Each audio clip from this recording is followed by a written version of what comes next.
We have already discussed the criteria for determining the continuity of a function at a point. Now, let us discuss how we can determine the continuity of a function over an interval. We can say that a function f of x is continuous over the interval between a and b if it is continuous at every number in that interval. What this statement implies is that there should be no value between a and b that can make the function undefined. Now let us try to determine the interval over which a function is continuous. Let's start with this example. What if we want to find the intervals over which this rational function is continuous? Intuitively, the way we approach this is to first find all the values of x that can make the function undefined. By setting the denominator equal to 0, we can see that 3 and 1 are the values of x that can make the function undefined. We can see this from the graph of the function. Notice that x equals to 1 and x equals to 3 are both vertical asymptotes of the function.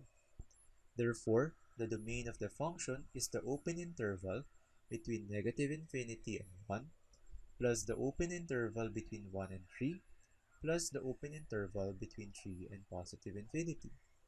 Intuitively, we can say that whatever the domain of the function is, it also corresponds to the interval over which the function is continuous.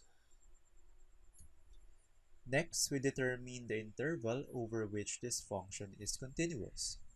Again, just like what we did in the previous example, we first determine the values of x that can make the function undefined.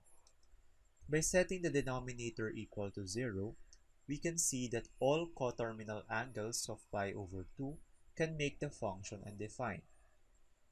We can see this in the graph of the function. We can see that the function approaches negative infinity at the values of x corresponding to the coterminal angles of pi over 2. Therefore, the domain of the function encompasses all real numbers except pi over 2 and its corresponding coterminal angles. And this also corresponds to the interval over which the function is continuous. In closing, we can say that all polynomial, root, rational, and trigonometric functions are all continuous at every number in their domains.